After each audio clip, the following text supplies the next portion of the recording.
नहीं सारे तो हो गए सवाल। 72। हेलो दोस्तों, नमस्ते भाई, गुड इवनिंग। कैसे हैं आप लोग प्यारे भाई? कैसा महसूस कर रहे हैं आप लोग आज की क्लास में? मुझे जल्दी से जवाब दो आप लोग जी। तो हम लोग प्रॉफिट लॉस पढ़ रहे हैं। कल मैंने आपकी क्लास को जल्दी छोड़ दिया था, लेकिन मैं आज आपको पूरा अंत तक पढ़ाऊंगा, बिल्कुल अंत तक।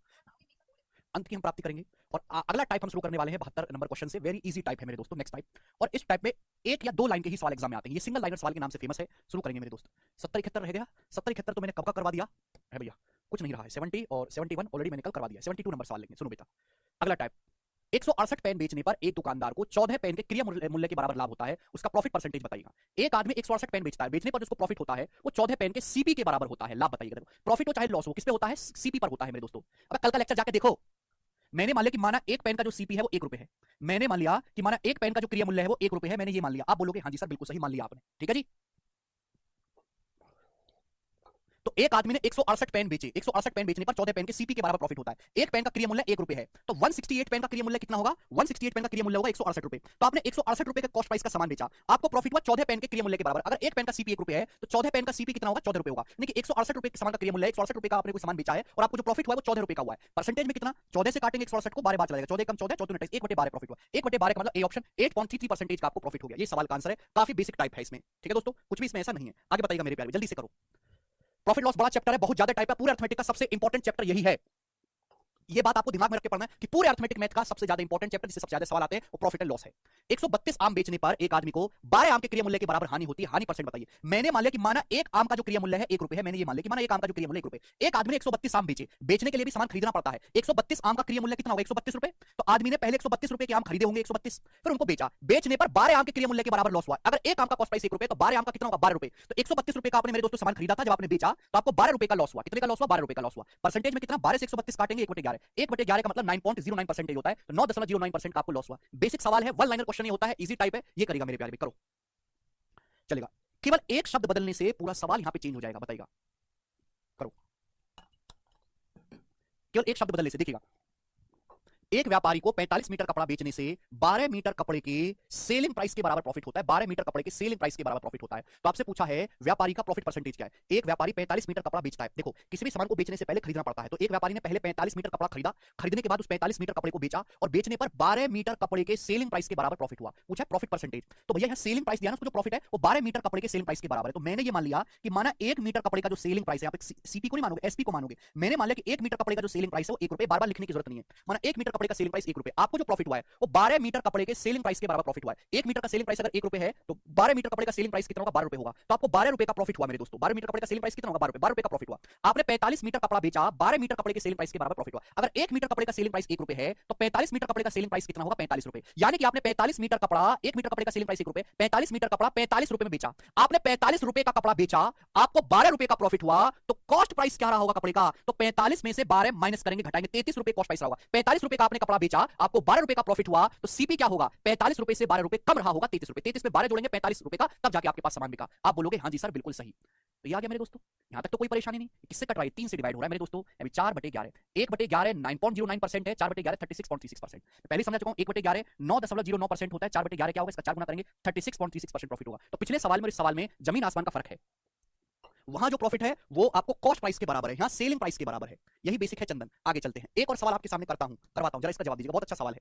63 वस्तुओं को बेचने पर एक आदमी को 9 वस्तुओं के सेलिंग प्राइस के बराबर लॉस होता है। लॉस परसेंटेज बताओ। एक आदमी ने 63 वस्तुएं बेची, उसको लॉस 9 वस्तुओं के सेलिंग प्राइस के बराबर हुआ। 9 वस्तुओं के विक्रय मूल्य के बराबर उसको हानि होती है। 9 वस्तुओं की हानि परसेंट पूछा। तो मैंने मान लिया कि माना एक वस्तु का जो सेलिंग प्राइस है, सवाल में सेलिंग प्राइस का जिक्र है, तो मैंने मान लिया कि एक वस्तु का सेलिंग प्राइस जो है वो 1 रुपए है। आप बोलोगे जी सर बिल्कुल सही। आपने मेरे दोस्तों 63 वस्तुओं को बेचा, तो 63 वस्तु का सेलिंग प्राइस कितना होगा? 63 रुपए। भाई मैंने मान लिया कि माना एक वस्तु को आप 1 रुपए में बेच रहे हो, एक वस्तु का सेलिंग प्राइस 1 रुपए है, तो 63 वस्तु का सेलिंग प्राइस क्या होगा? 63 रुपए। तो आपने किसी सामान को 63 रुपए का बेचा, आपको लॉस कितना हुआ? 9 वस्तु के सेलिंग प्राइस के बराबर लॉस हुआ। अगर एक वस्तु का सेलिंग प्राइस 1 रुपए तो 9 वस्तु का कितना होगा? 9 रुपए। तो आपको 9 रुपए का लॉस हुआ। किसी सामान को आपने 63 रुपए में बेचा और आपको 9 रुपए का लॉस हुआ, तो उस वस्तु का कॉस्ट प्राइस क्या रहा होगा? ये पेन मैंने आपको 63 रुपए का बेचा, मुझे 9 का नुकसान हो गया, तो मेरी जो लागत होगी वो 63 से 9 रुपए ज्यादा रही होगी, 72 रुपए। क्रिया मूल्य कितना होगा? 72 रुपए। 72 रुपए के सामान पे 9 का नुकसान होगा, तभी तो 63 में बिकेगा। आप बोलोगे हाँ जी सर बिल्कुल सही। यानी कि 72 रुपए के सामान पे आपको 9 का नुकसान हुआ है, तब जाके वो सामान 63 में बिका। तो आपको मेरे दोस्तों लॉस कितना हुआ? 9/72 यानी कि 1/8। 1/8 का मतलब 12.5%, 12.5% का आपको लॉस हुआ है। बड़ा बेसिक मेरे दोस्तों सवाल है ये। डी ऑप्शन यहां से करेक्ट है। बहुत अच्छा सवाल था ये। हर चीज मैं आपको समझाने के लिए कर रहा हूं। इस सवाल में इतना कुछ नहीं करना, बस यही है मेरे दोस्तों सवाल का आंसर, ये वाला बस इतना करना है। बाकी सब बकवास है। सॉल्यूशन यही है, वो आपकी बुद्धि में चला जाए इसलिए बोर्ड पे लिखना पड़ता है। आगे चलेगा। अगला सवाल मेरे दोस्तों बताएगा, नेक्स्ट टाइप आपके सामने में, ठीक है भाई, सारे टाइप मैं आपको करवाऊंगा, बिल्कुल भी टेंशन लेने की जरूरत नहीं है। ये बताइएगा बच्चों 76 नंबर, ठीक है ना, इसी टाइप का है, थोड़ा सा आपको 1 2 3 4 क्वेश्चन आपको करवाऊंगा इस वैरायटी पे, बनाइएगा जल्दी से करो। 76 नंबर सवाल, अखबार पढ़ना शुरू करो आकाश। 72 वस्तुओं को बेचने पर एक आदमी 12 वस्तुओं के विक्रय मूल्य के बराबर हानि प्राप्त करता है। एक आदमी 72 वस्तुओं को बेचता है, ठीक है ना, और 72 वस्तुओं को बेचने से 12 वस्तुओं के सेलिंग प्राइस के बराबर लॉस होता है। यदि एक वस्तु का, यहां पे एक लिख लेते हैं मेरे प्यारे भाई, यदि एक वस्तु का क्रिया मूल्य 980 है तो आपसे उस एक वस्तु का क्रिया मूल्य नहीं, एक वस्तु क्रिया मूल्य 980 है तो उसका विक्रय मूल्य ज्ञात करें। विक्रय मूल्य, ये सवाल है ना, करो। यदि आर्टिकल का कॉस्ट प्राइस 980 रुपए है तो उसका विक्रय मूल्य क्या होगा, ऑप्शन आपके सामने है, करेगा मेरे प्यारे, जवाब दीजिएगा। करोगे मेरे दोस्तों, बहुत ही बेसिक सी बात है, सुनिएगा, मैं आपको दोनों ही तरीके बता दूंगा, ठीक है जी, बेसिक भी और डायरेक्ट भी। 72 वस्तुओं को बेचने पर एक आदमी को 12 वस्तुओं के सेलिंग प्राइस के बराबर लॉस होता है। यदि एक वस्तु का क्रिया मूल्य 980 रुपए है तो उसका विक्रय मूल्य ज्ञात करिए। मेरे दोस्तों हम जानते हैं कॉस्ट प्राइस होता है सीपी, सेलिंग प्राइस होता है एसपी, ये जानते हैं। एक समान लॉस क्या होता है, लॉस होता है सीपी माइनस एसपी, ये लॉस होता है मेरे प्यारे भी, आप बोलोगे हमसे यही होता है लॉस, ये तो होता है लॉस भाई। अगर एक वस्तु का क्रिया मूल्य सीपी है तो विक्रय मूल्य एसपी है, लॉस क्या होता है सीपी माइनस एसपी, एक समान पे इतने का लॉस है।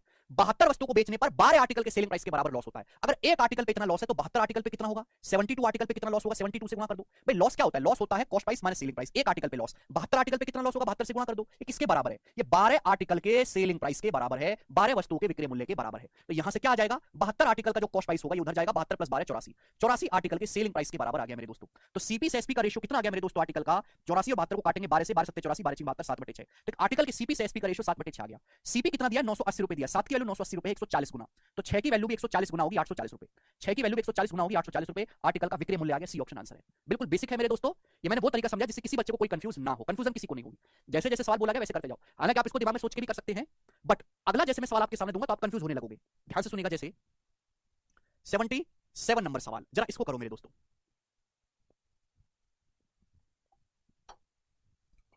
12 से काटा है चंदन हमने, चंदन बिल्कुल बेकार बालक हो यार तुम, और तुमको तो बैन कर देना चाहिए पढ़ाई करने से।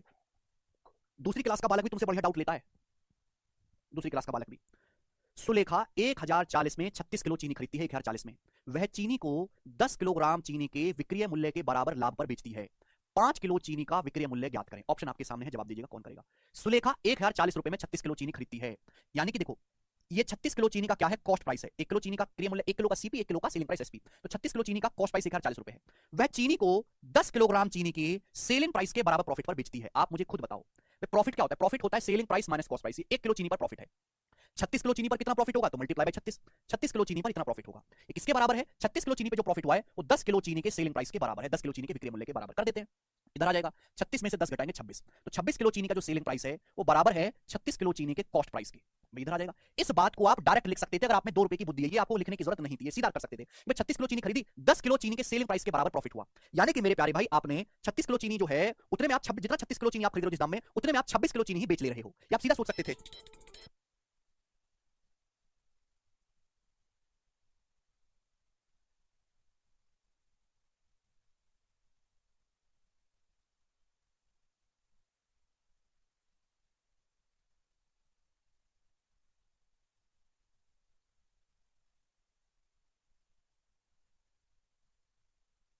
ये बात आप सीधी लिख सकते हो मेरे प्यारे भाई, कोई प्रॉब्लम इसमें है ही नहीं, ठीक है। चलो 36 किलो चीनी का कॉस्ट प्राइस सवाल में 1040 दे रखा है, तो ये देखो 36 किलो चीनी का कॉस्ट प्राइस 1040 रुपए दे रखा है, आप बोलोगे हाँ जी सर 1040 रुपए आ गया, 36 किलो चीनी का कॉस्ट प्राइस क्या दे रखा है 1040, तो 1 किलो चीनी का सेलिंग प्राइस जो आ गया 1040 को 26 से भाग करेंगे, 26 चौका 104, 40 रुपए, तो 1 किलो चीनी का जो विक्रय मूल्य है 40 रुपए आ गया, 1 किलो का आ गया। आपसे पूछा 5 किलो चीनी का सेलिंग प्राइस, तो 5 किलो चीनी का सेलिंग प्राइस मल्टीप्लाई बाय 5 यानी कि 200 रुपए आ जाएगा, 200 रुपीज इस सवाल का आंसर है, डी ऑप्शन। काफी बेसिक हो गया मेरे दोस्तों सवाल, कोई दिक्कत नहीं बच्चों, मैं आपको एक क्वेश्चन और करवाऊंगा, सवाल है स्टूडेंट आपके सामने यहाँ पर 78 नंबर, ये बताइएगा बच्चों, करेगा बनाओ, बनाइए बच्चों। ऑन सेलिंग 38 बॉल बेचने पर 38 गेंदों को 2240 रुपए में बेचने पर 6 गेंदों के कॉस्ट प्राइस के बराबर लॉस होता है। पूछा एक गेंद का क्रिया मूल्य ज्ञात करिए। हर सवाल की देखो भाषा अलग अलग है मेरे प्यारे, लेकिन ये जो मैं आपको कंसेप्ट बता रहा हूं किसी में फेल नहीं होगा। एक गेंद का सीपी क्रिया मूल्य सीपी मान लो, एक गेंद का सेलिंग प्राइस एसपी मान लो। 38 गेंद को 2240 रुपए में बेचा, ये क्या है 2240 रुपए, ये 38 गेंद का सेलिंग प्राइस है, 38 बॉल्स का सेलिंग प्राइस है, ये जो बोला है 38 गेंदों को 2240 रुपए में बेचा है, बेचने पर 6 गेंद के सीपी के बराबर लॉस हुआ है। भाई लॉस क्या होता है, लॉस होता है सीपी माइनस एसपी, एक गेंद पर लॉस है, एक गेंद पर, तो 38 गेंद पर कितना लॉस होगा, मल्टीप्लाई बाय 38, 38 गेंद पर लॉस आ गया, ये किसके बराबर है बच्चों, ये 6 गेंद के क्रिया मूल्य के बराबर है। आप बोलोगे हाँ जी सर, इधर आएगा 38 माइनस 6 32, तो 32 गेंदों का जो क्रिया मूल्य है वो बराबर किसके, वो 38 गेंदों के सेलिंग प्राइस के बराबर है। कोई समझदार बालक है तो वो इस लाइन को नहीं लिखेगा, वो सीधा ये सोच लेगा दिमाग में कि 38 गेंद को मैंने बेचा और मुझे 6 गेंदों का बराबर 6 गेंदों के सीपी के बराबर नुकसान हुआ, यानी मुझे कीमत तो 32 की वसूल हुई, मैंने 38 गेंद को बेचा, 6 गेंद के सीपी के बराबर लॉस हो गया, नहीं मुझे कीमत कुल 32 गेंदों की वसूल हुई, यानी कि 32 गेंदों का कॉस्ट प्राइस 38 गेंदों के सेलिंग प्राइस के बराबर है। साल में क्या दे रखा है, 38 गेंदों को 2240 रुपए में बेचा, साल में 38 गेंदों का सेलिंग प्राइस वैल्यू डायरेक्ट दे रखी है, 38 गेंदों का सेलिंग प्राइस 2240 रुपए आपको सीधा दिया हुआ है मेरे प्यारे भाई। तो एक गेंद का क्रिया मूल्य आएगा 32, ये 7 बार चलेगा 70 रुपए, एक गेंद का क्रिया मूल्य 70 रुपीज है, सवाल का आंसर है सी ऑप्शन, खत्म। चलेगा लास्ट क्वेश्चन करेंगे बच्चों इस टाइप का, और ये मैक्सिमम लेवल है, इससे ज्यादा ऊपर का सवाल इस टाइप में बनता ही नहीं है। क्लियर है? सवाल नंबर स्टूडेंट आपके सामने 79। अरे बच्चों मजा आ रहा है ना, जो मैं आपको टाइप वाइज टाइप पढ़ा रहा हूं सीक्वेंस में, हर एक चीज को बिल्कुल डिटेल में खोल खोल के कंसेप्ट, कोई फॉर्मुला आपको नहीं रटवा रहा, कोई ट्रिक बेवजह की नहीं रटवा रहा, केवल परसेंटेज और रेशियो से पूरा चैप्टर खत्म करवा रहा हूं। आपके सोचने के तरीके में सुधार हो रहा है, कुछ सीख रहे हो? यस और नो बताओ कमेंट में, सीख रहे हो ना? लास्ट क्वेश्चन बताइएगा इस टाइप का, ये मैक्सिमम लेवल है। सीपी निकालने बेटा आकाश,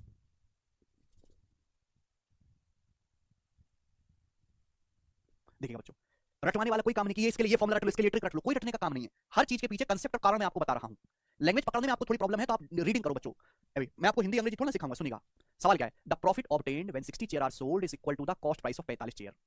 what the percentage profit obtained when 21 chair are given free with the sale of 77 chairs. देखो सवाल में क्या बोला है, सवाल में बोला है कि 60 चेयर को बेचने पर जो प्रॉफिट है वो 45 चेयर के कॉस्ट प्राइस के बराबर है, यानी कि 60 चेयर को आप बेचते हो तो आपको 45 चेयर के कॉस्ट प्राइस के बराबर जो है वो प्रॉफिट होता है। ये आपको बोला गया है, 60 कुर्सी बेचने से 45 चेयर के सीपी के बराबर का प्रॉफिट होता है। तो आप यहां से पहली लाइन का इस्तेमाल करके मुझे बताओ कि एक चेयर के सीपीएसपी का रेशियो क्या है, इसका आप मुझे बताओ, एक चेयर के सीपीएसपी का रेशियो क्या है, जवाब दो जरा। 60 चेयर आपने खरीद के बेची और आपको 45 चेयर की लागत मूल्य के बराबर प्रॉफिट हुआ। एक 60 चेयर यानी कि मेरे दोस्तों 60 रुपए का आपने सामान खरीदा है तो आपको 45 का प्रॉफिट हुआ, यानी कि 60 पे 45 का प्रॉफिट हुआ, यानी कि सामान बिका कितने में, 105 में। ये 15 से चला जाएगा, 15 चौका 60, 15 सत्ते 105, 4:7, यानी कि एक चेयर के सीपी से एसपी का जो रेशियो 4:7। ये बात समझ में आई पहली लाइन से?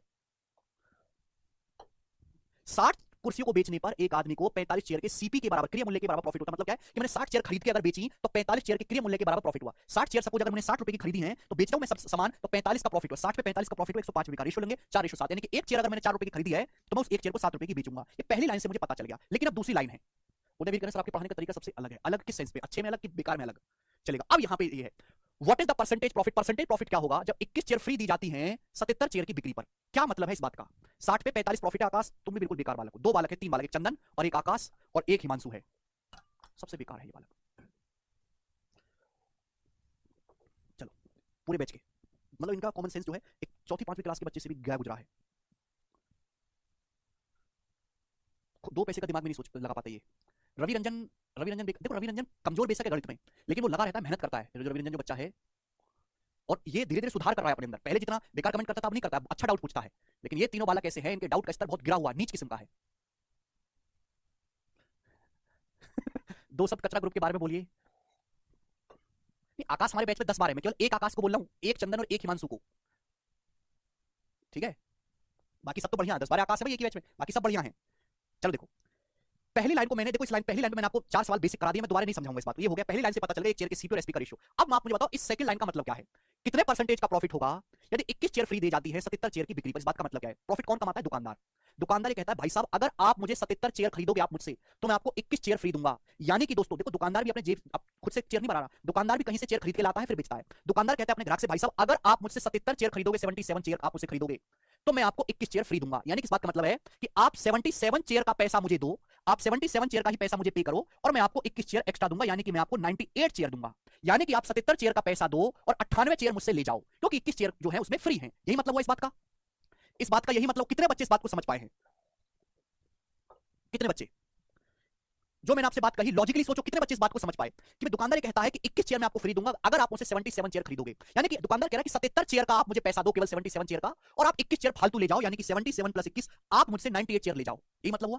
किसी भी अनपढ़ अंगूठा छाप दुकानदार से भी जाकर पूछोगे वो आपको इस बात का मतलब बेहतर समझा देगा, पर मेरे देश के ग्रेजुएट जिनके मां बाप उन पर लाखों रुपए खर्च कर दिए वो नहीं समझ सकते। ठीक है भाई, ये मतलब हुआ इस बात का। बोलो यानी कि दुकानदार ने पहले जाके 98 चेयर खरीदी होंगी, दुकानदार पहले 98 चेयर खुद खरीद के लाया होगा और अपने ग्राहक को बेचा जिसमें 21 चेयर फ्री है और 77 का ही पैसा लिया है। यानी कि दुकानदार पहले खुद 98 चेयर खरीद के लाया होगा। एक चेयर 4 रुपए की है तो 98 चेयर कितने रुपए की होंगी? इतने रुपए की। दुकानदार पहले इतने का सामान खरीद के लाया, 98 चेयर दुकानदार खुद खरीद के लाया होगा, 21 चेयर अपने ग्राहक को फ्री दी और अपने ग्राहक से केवल 77 चेयर का ही पैसा लिया। एक चेयर दुकानदार 7 रुपए की बेच रहा है तो 77 चेयर कितने की बेचेगा मेरे दोस्तों? 77 गुना 7 रुपए की बेचेगा। यानी कि मैं कह सकता हूं दुकानदार ने इतने रुपए का सामान ग्राहक को इतने में बेच दिया, तो दुकानदार को कितना प्रॉफिट हुआ? रेशियो ले लो, आप इसका रेशियो ले लो। आप बोलोगे हाँ जी सर बिल्कुल सही बात समझ में आ गई। किससे कट रहा है बच्चों? 7 से कट रहा है। 7 से 98 कितनी बार कट गया? 14 बार कट गया। फिर से 7 से कट रहा है, 7 दूनी 14 और मेरे दोस्तों 11। तो बच्चों आ गया 2 चौक 8, 8 रेशियो 11। यानी कि प्रॉफिट जो वो इस रेशियो में हुआ है। अल्टीमेटली 8 का सामान 11 में बिका तो 3 का प्रॉफिट हुआ 3/8। 1/8 कितना होता है? 1/8 होता है 12.5%। 3/8 हो जाएगा 12.5 का 3 गुना 37%। बहुत ही जबरदस्त सवाल था, मजा आ जाएगा आपको सवाल करके। आयुष आपने गलती कर दी, निकी एकदम बिल्कुल सही है। लड़कियों का भी आंसर आ गया, सभी का, वेरी गुड। समझ गए? देखो इस सवाल में सॉल्यूशन इंपॉर्टेंट नहीं है, सॉल्यूशन आप कर लोगे।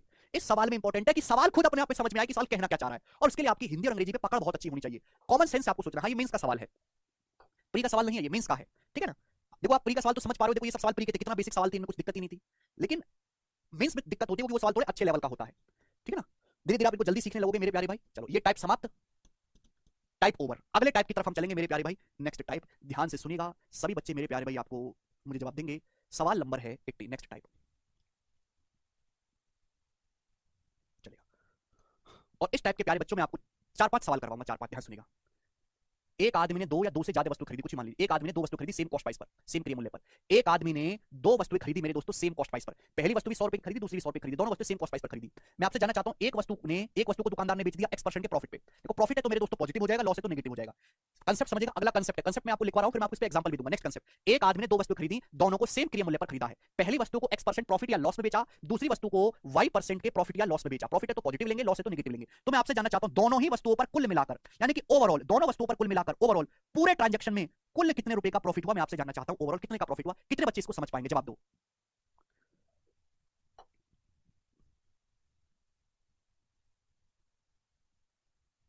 जी। एक आदमी ने 2 वस्तुएं खरीदी, दोनों को सेम दाम पे खरीदा है। पहली वस्तु को बेच दिया X% के प्रॉफिट पे, दूसरी को बेचा Y% के प्रॉफिट या लॉस पे। तो दोनों सामान पे कुल मिलाकर कितने रुपए का परसेंटेज प्रॉफिट या लॉस होगा? दोनों सामान पे कुल मिलाकर जवाब दो। कितने बच्चे खुद से सोच पा रहे हैं इस बात को?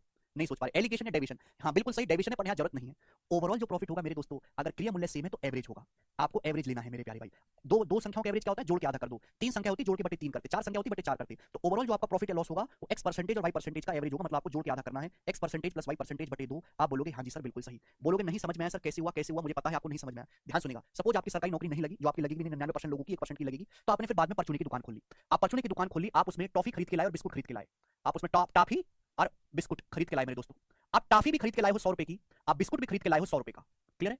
दोनों सामान को सेम दाम पे खरीद के लाए। टॉफी भी 100 रुपए की खरीद के लाए मेरे दोस्तों, और बिस्कुट भी 100 का खरीद के लाए। आप बोलोगे जी सर, टॉफी को आपने बेचा 13% के प्रॉफिट पर, टॉफी को आपने 13% के प्रॉफिट पर बेचा, 13%। बिस्कुट को आपने बेचा मेरे दोस्तों 18% के प्रॉफिट पर, 18% के। आपसे मैं ये जानना चाहता हूं कि दोनों सामान पे कुल कितने रुपए का प्रॉफिट हुआ? ओवरऑल का मतलब आदमी क्या करता है जब दुकान में सामान खरीदना, टॉफी भी खरीदेगा, बिस्कुट भी खरीदेगा, सरफ भी, साबुन भी, नमक भी, जहर भी, एथेनॉल भी, शराब भी, सब खरीद के दुकान में रखता है। फिर वो टोटल सामान को जोड़ता है कि टोटल सामान इतने का खरीदा, इस टोटल सामान पे कितना प्रॉफिट हुआ, उसी को हम बोलते हैं ओवरऑल। तो आपने टॉफी खरीदा है, बिस्कुट खरीदा है, टॉफी भी 100 रुपए का खरीदा, बिस्कुट भी 100 रुपए का खरीदा मेरे प्यारे भाई। तो आपने जो टोटल सामान खरीदा है वो इतने रुपए का खरीदा है? 200 रुपए का। टोटल सामान आपने कितने रुपए का खरीदा है? 200 रुपए का खरीदा है मेरे प्यारे भाई। आप बोलोगे हाँ जी सर बिल्कुल सही।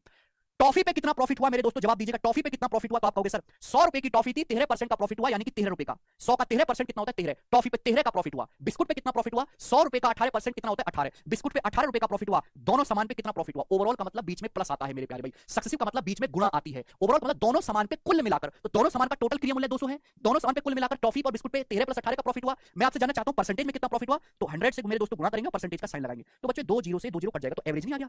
13% और 18% का बटे 2 नहीं आ गया, जोड़ के आधा ही तो करना है। आप बोलोगे हाँ जी सर। तो वही तो मैं कहना चाहता हूं, नहीं श्रुति, ओवरऑल का मतलब है बीच में प्लस का साइन, सक्सेसिव का मतलब है बीच में मल्टीप्लाई का साइन।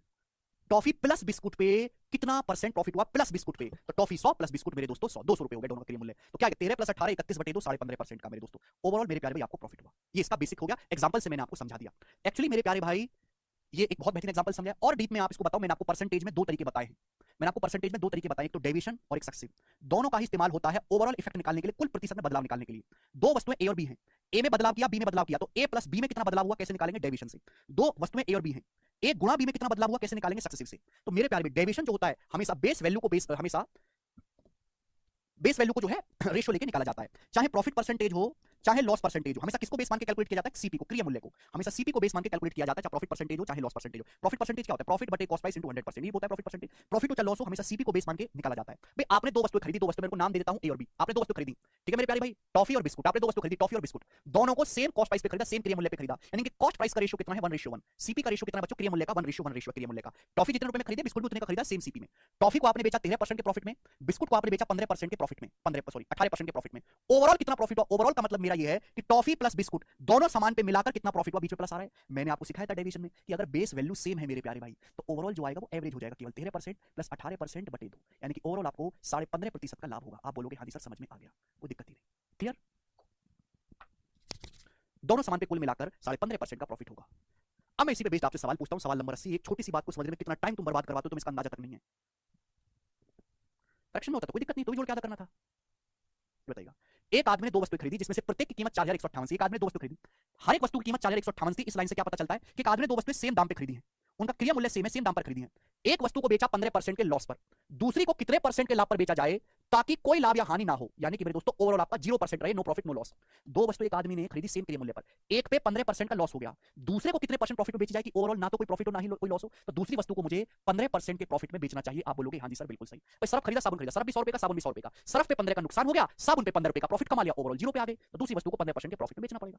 कितनी बेसिक बात थी। आगे चलते हैं, सवाल नंबर मेरे दोस्तों आपके सामने जो आएगा वो यहां पर 81 आएगा, ये बताइएगा। करो, एक आदमी ने दो वस्तुएं खरीदी जिनमें प्रत्येक की कीमत 3050 थी। प्रत्येक की कीमत 3050 थी, इस बात का मतलब है कि एक आदमी ने दो वस्तुएं सेम क्रिया मूल्य पर खरीदी हैं। आप बोलोगे हाँ जी सर। एक वस्तु को बेचा 13% के लाभ पर, दूसरी वस्तु को बेचा 25% के लाभ पर। उसे कुल कितना परसेंट का लाभ हुआ? कुल प्रतिशत लाभ कैसे निकालेंगे? दोनों को जोड़ के आधा कर दीजिएगा मेरे प्यारे भाई। कितना आ गया? 19% का लाभ हुआ। सी ऑप्शन, ये पेपर का पूछा हुआ सवाल है और आपको कंसेप्ट पता है तो आप एक सेकंड में कर सकते हो। देखो इस 3050 की कोई जरूरत है ही नहीं कि सवाल में आपसे केवल परसेंटेज पूछा है, वो परसेंटेज की हेल्प से निकल जाएगा। ये केवल आपको कंफ्यूज करने के लिए दिया है, जिससे कि थोड़े कम पढ़ने वाले बच्चे उसमें उलझ के रह जाएं, कैलकुलेशन करने लगे, जबकि कैलकुलेशन करनी ही नहीं है जी। अगला सवाल मेरे दोस्तों मैं आपके सामने पूछूंगा इसी पे, सवाल नंबर है 82, ये बताइएगा। करो,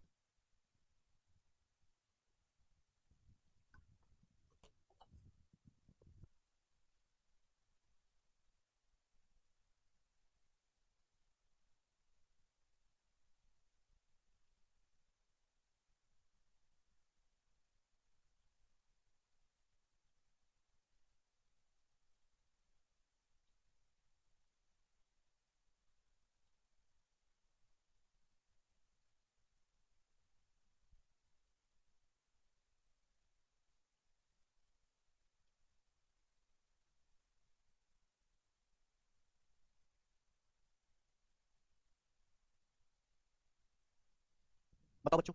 एक व्यापारी 3000 रुपए पर वस्तु के हिसाब से दो वस्तु खरीदता है, 3000 रुपए पर वस्तु के हिसाब से खरीदी, यानी कि दोनों वस्तु सेम दाम पे खरीदी। एक पे 10% प्रॉफिट हुआ, दूसरे पे 20% लॉस हुआ। कुल हानि प्रतिशत, यानी कि दोनों वस्तु पे कुल मिलाकर एवरेज 10 और -20 आ गया, -10, -10 का आधा। देखो प्रॉफिट 10%, लॉस दूसरे पे -20, ओवरऑल क्या होगा इनका एवरेज? तो आएगा -5। माइनस आने का मतलब यह है कि 5% लॉस हुआ है। डी ऑप्शन, खत्म। आगे चलेंगे, तो लेटेस्ट सवाल था और ये सवाल हमेशा से हर साल पूछे गए, सबसे आसान टाइप है बच्चों, ये वाला करेंगे। सवाल नंबर 83 करिएगा। एक आदमी ने तीन वस्तुएं खरीदी जिनमें से हर एक की कीमत 3000 थी। उसने इन वस्तुओं को बेचा 15% के लाभ पर, 10% के लाभ पर और 15% के लॉस पर। कुल लाभ या हानि बताइएगा। भाई हर वस्तु की जो कीमत है वो सेम है प्रत्येक की, कॉस्ट प्राइस में। प्रॉफिट पॉजिटिव लेना है, लॉस नेगेटिव। 15% प्रॉफिट, 10% प्रॉफिट, यहाँ 15% लॉस हुआ है। तीन वस्तुओं पे कितना प्रॉफिट हुआ ओवरऑल? बटे 3। दो वस्तुओं का एवरेज जोड़ के आधा करेंगे, तीन वस्तुओं का बटे 3, चार वस्तुओं का बटे 4, पांच वस्तुओं का बटे 5, कट जाएगा, 10/3 बचेगा, 10/3% प्रॉफिट। बी ऑप्शन इस सवाल का आंसर है। सभी बच्चे समझ पाए हैं। अब आप लोगों के मन में डाउट आ रहा होगा कि सर अभी तक आपने जो सवाल करवाए हैं तो सेम कॉस्ट प्राइस वाले हैं, अगर दो वस्तुओं का कॉस्ट प्राइस अलग अलग हो, दो वस्तुओं का क्रिया मूल्य अलग अलग हो और उन दोनों पे ओवरऑल प्रॉफिट पूछा जाए तो हम कैसे करेंगे वो बताइएगा। तो मैं उसका भी समाधान आपके सामने लाऊंगा। अगला सवाल है मेरे दोस्तों, इसी टाइप का सवाल है मेरे प्यारे भाई, जरा सोचो और इस सवाल को करने की कोशिश करो, बताइएगा। जैसे सवाल नंबर है 84, वेरी वेरी इंपॉर्टेंट सवाल है, देखता हूं कितने बच्चे सवाल को कर पाते हैं। करिएगा बच्चों, करो।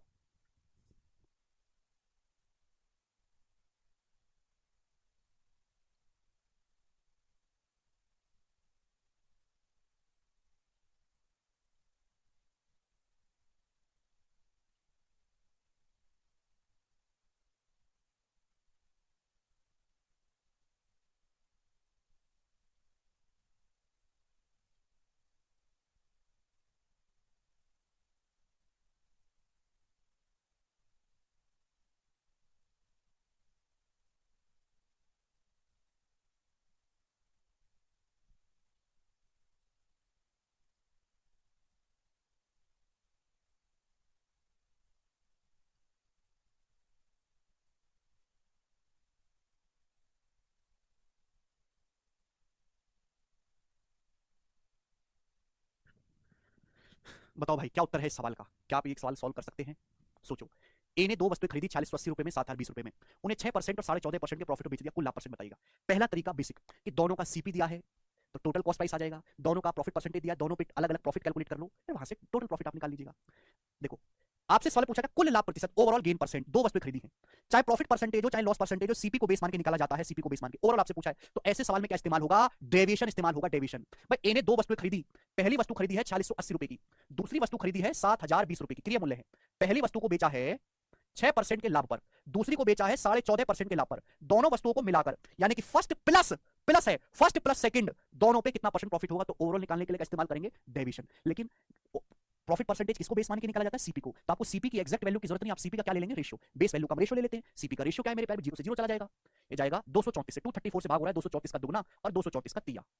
अब 9 से काट के देख लीजिएगा, आ जाएगा 2:3। सीपी का रेशियो आएगा 2:3। यहाँ 6% प्रॉफिट है, इस पे 14.5%, ओवरऑल कितना प्रॉफिट होगा बताओ बच्चों? मैंने क्या सिखाया आपको डेविएशन में? 14.5 को मैं ऐसे लिख सकता हूँ ब्रेक करके, 6% प्लस 8.5% मैं ऐसे लिख सकता हूँ। आप बोलोगे हाँ जी सर ये आपने सिखाया है, आप ऐसे लिख सकते हैं। बताओ बच्चों, 6% प्रॉफिट यहाँ भी है, 6% प्रॉफिट यहाँ भी है, तो 6% प्रॉफिट तो होगा ही होगा दोनों समान पे। यहाँ कितना एक्स्ट्रा है? यहाँ 3 रुपए का 8.5% एक्स्ट्रा प्रॉफिट है, 3 रुपए का 8.5% एक्स्ट्रा प्रॉफिट है मेरे दोस्तों। जो भी एक्स्ट्रा है इसे टोटल सीपी में बांट देंगे। टोटल सीपी कितना है? 2 + 3 5, 5 में इसको बांट देंगे, तो 5 से 8.5 कितना जाएगा? 17 बार। 1.7 की गुणा करेंगे 3 में 51, 5.1, 6 में 5.1 जोड़ेंगे तो 11.1% का आपको प्रॉफिट होगा। जिस बच्चे ने परसेंटेज पढ़ा उसको 1 पैसे का डाउट नहीं आया होगा, उसने खुद से ही कर लिया होगा। अरे बच्चों बोलो, बोलते ही नहीं है यार। तो ऐसे सवाल को फिर आप कैसे सॉल्व करोगे? डेविएशन का। ये भी एक डेविएशन ही है मेरे दोस्तों, बस बेस वैल्यू का रेशियो सेम है तो हम उसके लिए क्या कर लेते हैं? एवरेज ले लेते हैं। रेशियो अलग अलग है तो आपको पूरा मेथड लगाना पड़ा है। ठीक है भाई, आगे चलते हैं अगले सवाल की तरफ। समझ में आ गया ना? ये बताइए, सवाल है 85 नंबर, जल्दी से करेंगे, सवाल का क्या आंसर है? ये जो सवाल आपके सामने स्क्रीन पे दिखाई दे रहा है 85, ये सीआरपीएफ के पेपर का है 2023 में, और मुझे आप लोगों से सवाल का आंसर चाहिए। जल्दी से करना जरा सवाल का आंसर। कुशल ने 50,000 रुपए में एक बाइक और 20,000 रुपए में अपने बेटे के लिए साइकिल खरीदी। उसने बाइक को बेचा 10% लाभ पर, साइकिल को बेचा 20% के नुकसान पर। कुल लाभ या हानि परसेंट क्या होगा? देखो, कुशल ने सामान खरीदा है, बाइक 50,000 रुपए की और अपने लिए और बेटे के लिए 20,000 की साइकिल, तो सीपी का रेशियो क्या है? 5:2, 5:2 सीपी का रेशियो है। क्लियर है? क्रिया मूल्य का। उसने बाइक को बेचा 10% के लाभ पर, साइकिल को बेचा 20% के लॉस पर। कुल लाभ या हानि प्रतिशत बताइए overall. Bike cycle, bike plus cycle पे कुल कितना लाभ हुआ? यहाँ डाटा काफी इजी है, तो ये जो है मेरे प्यारे भाई, यहाँ डाटा काफी इजी है, तो यहाँ वेटेड एवरेज से आसानी से कर सकते हैं। वेटेड एवरेज से 5 × 10, 50% प्रॉफिट यहाँ हुआ, यहाँ 10 20 दूनी 40 -40, तो 50 और -40 कितना है? 10% का प्रॉफिट हुआ मेरे दोस्तों। आपको कितने समान पे? 5 + 2 7 के समान पे, 10/7% का आपको गेन हुआ है। डी ऑप्शन आंसर है, 10/7% गेन। एक सेकंड का सवाल आपके सामने बन जाएगा। बताओ बच्चों, लेटेस्ट सवाल आया था, लास्ट क्वेश्चन करेंगे बच्चों इस टाइप का। इसमें आपसे लास्ट में 2 क्वेश्चन और है बच्चों, अभी 2 क्वेश्चन और इस टाइप पे। आपसे कभी कभी रिवर्स भी पूछ लेता है, रिवर्स भी। ये बताइएगा 86 नंबर सवाल, राधा ने कंप्यूटर टेबल खरीदा 10,000 का, सेंटर टेबल खरीदा 5,000 का। ठीक है, उसने कंप्यूटर को बेचा 8% प्रॉफिट में, तो आपसे पूछा है सेंटर टेबल को कितने परसेंट प्रॉफिट में बेचना चाहिए कि होल ट्रांजैक्शन में, यानी कि पूरे लेन देन में 10% का लाभ हो?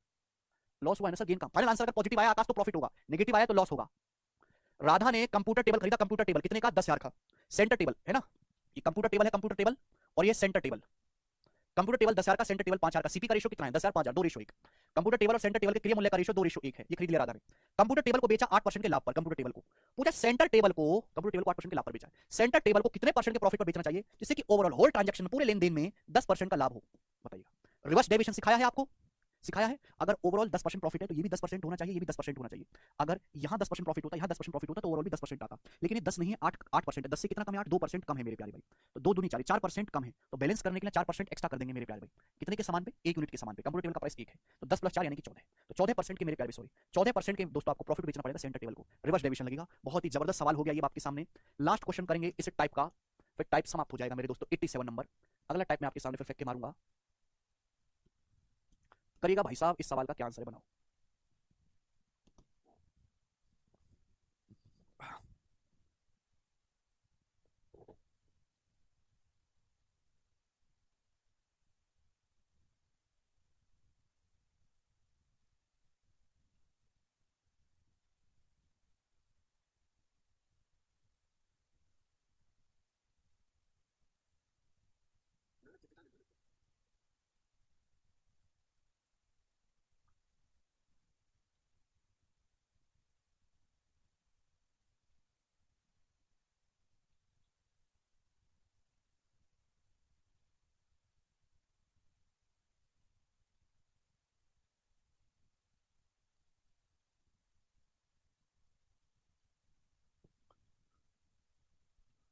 अच्छा, वस्तु ए और बी का लागत मूल्य सेम है, दो वस्तुएं ए और बी, उनका लागत मूल्य सेम है। ठीक है, ए को 40% के लाभ पर बेचा गया, ए को 40% के प्रॉफिट पर बेचा गया।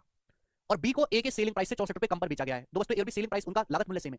बी को ए से 64 रुपए कम में बेचा गया, ऐसा सवाल बोला गया, मैं तो कहीं कुछ नहीं कह रहा। बी को ए से 64 रुपए कम में बेचा गया, पूरे लेनदेन में 20% का लाभ हुआ, 20% का पूरे लेनदेन में। तो बी का विक्रय मूल्य आप बताओ, आप मुझे बताओ। अगर मेरे प्यारे भाई ए को 40% का प्रॉफिट पर बेचा गया है और बी को ए से 64 रुपए कम में बेचा गया है, अगर ओवरऑल 20% प्रॉफिट हुआ तो दिस शुड बी एवरेज, ये एवरेज होना चाहिए। तो बी को कितने प्रॉफिट पर बेचा गया? 0। 40 और 0 का एवरेज ही 20 आएगा। 40 और 0 का एवरेज ही 20 आएगा। आप बोलोगे हाँ जी सर, अगर ओवरऑल 20% प्रॉफिट हुआ है, ये एवरेज है, तो टोटल कितना होना चाहिए? 40। 40 प्लस 0, 40 बटे 2 करेंगे 20, यानी कि आर्टिकल बी को 0% प्रॉफिट पे बेचा गया, नो प्रॉफिट नो लॉस। तो आर्टिकल ए को बेचा गया 40% प्रॉफिट में, बी को बेचा गया 0% प्रॉफिट में, दोनों का सीपी सेम है। तो आर्टिकल बी को ए से कितने कम में बेचा गया? 40% कम में बेचा गया। 40% की वैल्यू सवाल में 64 रुपए दे रखे, 64 रुपए। आपसे पूछा है बी का विक्रय मूल्य, जो बी को 0% प्रॉफिट में बेचा गया है, बी को 0% प्रॉफिट बेचा गया। 0% प्रॉफिट का मतलब जो बी का विक्रय मूल्य है वही बी का कॉस्ट प्राइस है, जो बी का सेलिंग प्राइस है वही बी का कॉस्ट प्राइस है। तो बी का कॉस्ट प्राइस आपसे पूछा है, 40% की वैल्यू 64 है, 100% की वैल्यू आपसे पूछे 2.5 से गुणा करेंगे, तो 64 का 2.5 गुना कितना आ जाएगा मेरे प्यारे भाई? 160। 160 रुपए सवाल का आंसर है, सी ऑप्शन करेक्ट है। समझ में आया? ठीक है, वेरी गुड। बहुत बेसिक सवाल है, इसमें कुछ भी नहीं था, घटिया सवाल है मेरे दोस्तों एकदम। ये तो इसी के साथ एक टाइप समाप्त होता है। अगला मैं सवाल लूंगा आपके सामने, करिएगा नेक्स्ट टाइप। तो जैसे बच्चों हमने कहानी की सीपी की, जिसको ना समझ दोबारा से रिपीट करके देखेगा। अब हम कहानी लेंगे सेम सेलिंग प्राइस की, ठीक है ना? चलिए दोस्तों, और बड़े प्यार से मैं आपको समझाऊंगा। अगला टाइप है सेम सेलिंग प्राइस, और मैं आपके इसके 7-8 क्वेश्चन में आपको इस पे करवाऊंगा, ध्यान सुनिएगा, है ना? अभी ने दो आर्टिकल खरीदे हैं 624 रुपए में। अभी ने 624 रुपए में दो वस्तु खरीदी, यानी कि दोनों वस्तुओं का टोटल कॉस्ट प्राइस है 624 रुपए में दो वस्तु खरीदी, टोटल सीपी है। उसने एक वस्तु को बेचा 14% के लाभ पर, दूसरी वस्तु को बेचा 14% के प्रॉफिट पर। दोनों वस्तु का सेलिंग प्राइस सेम है, दोनों वस्तु का विक्रय मूल्य सेम है। लाइन आ गई? दोनों वस्तु का विक्रय मूल्य समान है। आपसे पूछा है उनके कॉस्ट प्राइस में डिफरेंस क्या है, लागत मूल्य का अंतर क्या है? सुनिएगा मेरे प्यारे भाई, ध्यान सुनिएगा। मैंने मान लिया कि उनका जो लागत मूल्य, पहली वस्तु का कॉस्ट प्राइस ए है, दूसरी वस्तु का कॉस्ट प्राइस बी है। मैंने मान लिया पहली वस्तु का कॉस्ट प्राइस ए है, दूसरी वस्तु का कॉस्ट प्राइस बी है। तो दो वस्तुएं हैं मेरे दोस्तों, उनके क्रिया मूल्य ए और बी है। मैंने मान लिया उनके लागत मूल्य जो है वो ए और बी है, ठीक है भाई? आप बोलोगे हाँ जी सर, लागत मूल्य। पहली वस्तु को 14% के लॉस पर बेचा, पहली वस्तु को, ध्यान सुनिएगा, हर चीज अपने आप में 100% होती है। 100% पे अगर 14% का लॉस होगा तो पहली वस्तु कितने बेचा है? उसके कॉस्ट प्राइस के 86% में बेचा। 100 में से 14 घटाएंगे तो कितना आएगा? 86 आएगा। तो पहली वस्तु को उसके कॉस्ट प्राइस के 86% में बेचा है, दूसरी वस्तु को 14% के लाभ पर बेचा। 100% कॉस्ट प्राइस है, 14% का प्रॉफिट हुआ, तो दूसरी वस्तु को कॉस्ट प्राइस के 114% में बेचा, 114% में। क्लियर है? तो पहली वस्तु कितने में बेचा, दूसरी वस्तु कितने में बेचा, दिस शुड बी इक्वल। दोनों का सेलिंग प्राइस सेम है, बराबर होना चाहिए। तो यहां से दोनों आर्टिकल के सीपी का रेशियो क्या आ गया? ए से बी का रेशियो कितना आ गया मेरे प्यारे भाई? ये 86 उधर चला जाएगा, 114/86। तो दोनों आर्टिकल के क्रिया मूल्य का रेशियो आ गया 114/86। ये हो गया मेरे प्यारे भाई। ये बात समझ में आ गई? ये सवाल बार बार पेपर में आएगा, लैंग्वेज भी यही रहेगी, केवल डाटा बदला जाएगा। तो ये इसका प्रॉपर बेसिक है। मैं आपसे सजेस्ट करूंगा कि आपको इतना नहीं लिखना, आप डायरेक्ट ही दोनों आर्टिकल हैं ए और बी, उनके सीपी का रेशियो निकाल सकते हैं क्रिया मूल्य का। मैं आपको पहले ही समझा चुका मेरे प्यारे भाई कि जब भी कोई ऐसी चीजें होती है तो इंटरचेंज हो जाती है। ए में 86 से गुणा है तो 86 बटे में जाएगा, बी में 114 से गुणा है तो 114 ऊपर आएगा मेरे प्यारे भाई। तो अभी एक बंदा है, उसने दो वस्तुएं खरीदी हैं 624 रुपए की। पहली वस्तु को 14% के लॉस पर बेचा, दूसरी को 14% के प्रॉफिट पर बेचा, दोनों का सेलिंग प्राइस सेम है। 14% प्रॉफिट का मतलब 100 + 14 114, तो 114 जाएगा पहली वस्तु के साथ में। दूसरी वस्तु का क्या आएगा मेरे दोस्तों? 14% के लॉस पर बेचा, ये जाएगा दूसरी वस्तु के साथ में, 100 - 14 86। ये डायरेक्ट ए और बी के सीपी का रेशियो आ जाएगा मेरे प्यारे भाई। आपको ये लाइन लिखने की जरूरत है नहीं। आकाश, ए और बी कॉस्ट प्राइस है आर्टिकल के, सेलिंग प्राइस नहीं है। सेलिंग प्राइस ये है, अगर किसी आर्टिकल का कॉस्ट प्राइस ए है और आपने इसको 14% के लॉस में बेचा है तो उसका जो सेलिंग प्राइस होगा वो ए का 86% होगा। ये सेलिंग प्राइस है लेकिन कॉस्ट प्राइस ए है। समझ में आया? आप बोलोगे जी सर 100 में 14% लॉस में 86% में बिका। क्लियर है? समझ में आया? तो मैं आपसे कहना चाहता हूं कि आपको ये चीज लिखने की जरूरत नहीं, डायरेक्ट आप ये करेगा, इंटरचेंज हो जाता है। 100 + 14 114 यहां चला जाएगा, 100 - 14 86 यहां पे आ जाएगा। क्लियर? ये किससे कट रहा है? 2 से कट रहा है मेरे दोस्तों, 2 से। 2 से कट रहा है तो काट लेते हैं। 57/43। ये ए और बी के मेरे दोस्तों सीपी का रेशियो आ गया 57/43। दोनों आर्टिकल अभी ने 624 में खरीदे। दोनों आर्टिकल का टोटल क्रिया मूल्य क्या है? 57 + 43 100। दोनों आर्टिकल 100 यूनिट में खरीदे हैं। 100 की वैल्यू सवाल में 624 रुपए है। कितने गुना? 6.24 गुना। 100 की वैल्यू 624 से कितने गुना है? 6.24 टाइम्स है। तो आपसे पूछा लागत मूल्य का अंतर कितना डिफरेंस है क्रिया मूल्य में? 57 और 43 का डिफरेंस है 14। तो 14 की वैल्यू पूछे, ये भी 6.24 गुना होगा, 14 × 84। मतलब 14 की गुणा करेंगे मेरे दोस्तों 0.24 में तो 8 आएगा यूनिट, 8 यूनिट आएगा, 89.68। बहुत ही बढ़िया सवाल है, सभी बच्चों को समझ में आया? क्लियर है? तो इस सवाल का ये बेसिक सॉल्यूशन आपको ये वाली नहीं लिखना है, डायरेक्ट आपको मेरे दोस्तों इतना करना है जो आपको दिखाई दे रहा है, लेकिन आपको पता सब कुछ होना चाहिए, रटना आपको कुछ भी नहीं है। 120 क्वेश्चन है इस सीट में, 89। ये वाला सवाल जरा करके बताओ, इस सवाल का क्या आंसर होगा बताइएगा। सवाल आपके सामने स्क्रीन पर है, 2019 के मेंस का सवाल है ये, बहुत जबरदस्त सवाल। रेशमा 1734 रुपए में दो वस्तुएं खरीदती है। रेशमा ए और बी, ए को बेचती है 16% के लॉस पर, बी को बेचती है 20% के प्रॉफिट पर।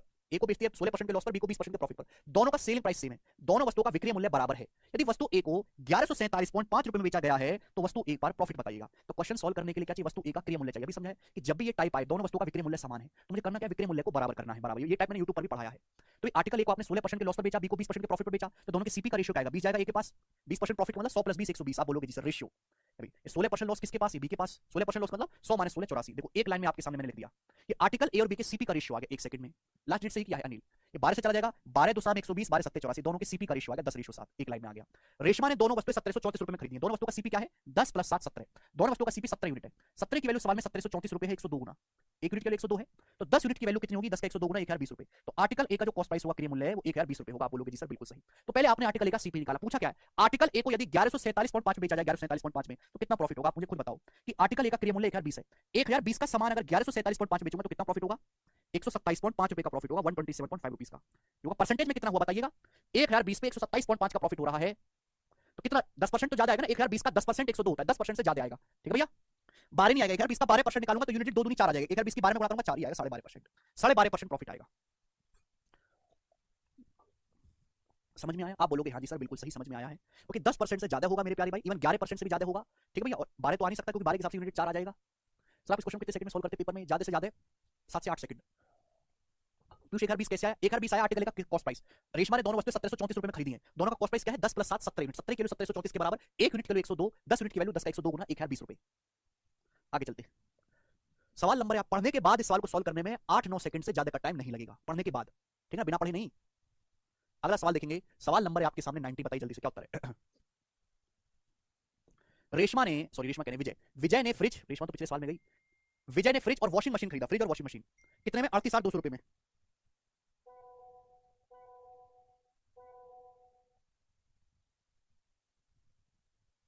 विजय ने फ्रिज और वॉशिंग मशीन खरीदी 38,200 में। वो फ्रिज को बेचता है 15% के प्रॉफिट पर, वॉशिंग मशीन को बेचता है 24% के लॉस पर। दोनों को समान प्राइस पर बेचता है, दोनों का सेलिंग प्राइस सेम है, दोनों को सेम दाम पर बेचता है।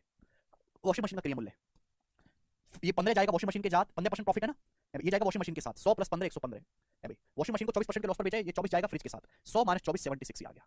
ये दोनों के सीपी का रेशियो आ गया, 1 सेकंड में इंटरचेंज हो जाता है। दुनिया में कोई ऐसा तरीका नहीं जिससे जल्दी आपको कैलकुलेट करके दे दे। आ गया। वॉशिंग मशीन का क्रय मूल्य आंसर जो भी आएगा 115। 23 का मल्टीपल आएगा। 23 का मल्टीपल ये ऑप्शन नहीं है, ये वाला नहीं है, ये वाला नहीं है, ये वाला 23 का मल्टीपल है सी। भाई दोनों का टोटल कॉस्ट प्राइस क्या है? फ्रिज और वॉशिंग मशीन का 76 + 115। दोनों का क्रय मूल्य क्या है? 76 + 115 कितना आएगा? 6 5 11 हां से 191। 191 की वैल्यू 38,200 रुपए कितने गुना? 200 टाइम 200 गुना। 1 यूनिट की वैल्यू 200 आ गई। तो आपसे पूछा है मेरे प्यारे भाई 115 यूनिट की वैल्यू कितनी आएगी? तो 115 यूनिट की वैल्यू भी 200 गुना आएगी, 23,000 रुपए। समझ में आया? बात समझ। मुझे लगता है कि अब आप इस टाइप के सवाल को कर पाओगे, दिक्कत आएगी नहीं। सवाल नंबर आपके सामने यहाँ पर 91 है। 91 नंबर सवाल आप मुझे खुद ही करके बता दें सवाल का आंसर क्या है, मैं बिल्कुल नहीं कर पाऊंगा। सवाल 2017 के मेंस के पेपर में आया था ये वाला क्वेश्चन एज इट इज। जरा जवाब दो, करना।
आया?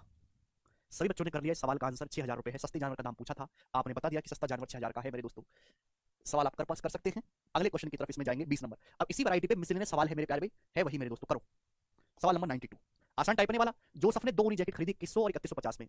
पहली जैकेट को बेचा K% के लाभ पर, दूसरी को बेचा K% की हानि पर। उसे ज्ञात दोनों का विक्रय मूल्य समान है। देखो दोनों का विक्रय मूल्य समान है, पूछा K का मान क्या होगा। देखो इस सवाल को करने के दो तरीके, एक तो आप इसको ऑप्शन से करो, एक ऑप्शन को चेक करके देखो, दूसरा पूरा सॉल्व करो। जोसेफ ने 2 ऊनी जैकेट खरीदी, पहली ऊनी जैकेट 2100 रुपए की खरीदी है और दूसरी खरीदी 3150 रुपए की। ठीक है? आप बोलोगे हाँ जी सर। पहली जैकेट को K% के प्रॉफिट पे बेचा। अगर किसी सामान पे K% का प्रॉफिट होता है तो मल्टीप्लाइंग फैक्टर कितना आएगा? 1 + K%। इतने रुपए में बेचा मेरे प्यारे भी, आप बोलोगे हाँ जी सर। प्रॉफिट का मतलब है किसी सामान को अगर आप K% बढ़ाओगे तो मल्टीप्लाइंग फैक्टर 1 + K% से गुणा हो जाती है। मैंने आपको समझाया, आप बोलोगे हाँ जी सर समझाया है। ठीक है जी, कोई भी प्रॉब्लम इसमें है नहीं। दूसरी जैकेट पे के परसेंट का लॉस हो, के परसेंट लॉस मतलब मल्टीप्लाइंग फैक्टर 1 - के परसेंट। दूसरी जैकेट को इतने रुपए में बेचा है, तो पहली जैकेट को मेरे प्यार भी इतने में बेचा, दूसरी जैकेट को इतने में बेचा, दोनों का विक्रय मूल्य समान है, दोनों के विक्रय मूल्य को समान कर दो बराबर। के का मान पूछा निकल जाएगा। देखो ये जीरो चला जाएगा मेरे प्यार भी, 105 का दुगुना और 105 का तीन गुना। आप बोलोगे हाँ जी सर, 2 की 1 में गुणा होगी 2, 3 की 1 में गुणा 3, 2 और 3 का डिफरेंस 1। इधर आएगा 2 के परसेंट, इधर -3 के, जब 2 की में गुणा होगी 2 की, इधर -3 के, तो 2 के और 3 के ऐड होकर 5 के परसेंट आ जाएगा, 5 के परसेंट। क्लियर है? आप बोलोगे हाँ जी सर। तो के परसेंट का मान आ गया यहाँ से 1/5, के परसेंट की वैल्यू 1/5 आ गई। अगर के परसेंट 1/5 आ गया तो के की वैल्यू कितनी आ गई 20। मैंने के की फ्रैक्शन वैल्यू निकाले के का, क्योंकि 20% की फ्रैक्शन वैल्यू 1/5 होती है, तो के का जो मान आएगा दोस्तों वो 20 आएगा। D option, sorry A option, के का जो मान होगा 20 होगा, 20% आपका 1/5 होता है। क्लियर? आप बोलोगे हाँ जी सर बिल्कुल क्लियर है, बात अच्छी तरीके से समझ में आ रही है। मल्टीप्लाइंग फैक्टर आपको यहां से करना है और इसमें कुछ भी नहीं है। ठीक है, चलिएगा आगे चलते हैं। नेक्स्ट लास्ट सवाल करेंगे इस टाइप का। सवाल नंबर है आपके सामने यहां पर जो है वो है 93 नंबर सवाल। जी बच्चों जरा बताइएगा इस सवाल का क्या आंसर है और कितने बच्चे इस सवाल को कर पाते हैं। बनाओ। Nikita would gain 20% by selling A table fan for 840। Nikita को एक टेबल फैन को 840 में बेचने पर 20% का प्रॉफिट होगा। दीवार घड़ी को 1008 में बेचने पर 12% का लाभ होगा। यदि वह टेबल फैन को 980 रुपए में बेचती है तो दीवार घड़ी को किस न्यूनतम मूल्य कीमत पर बेचना होगा ताकि दोनों सौदों को मिलाकर कोई नुकसान ना हो। चलेगा जब बच्चों जवाब दो, क्या आंसर है सवाल का। चलो ये टाइप अगला है मेरे दोस्तों, ठीक है ना, नो प्रॉफिट नो लॉस वाला टाइप है, और इस टाइप को मैं कल की क्लास में करवाऊंगा, आज हम इतना ही छोड़ते हैं। ठीक है भैया आकाश, चलेगा बाकी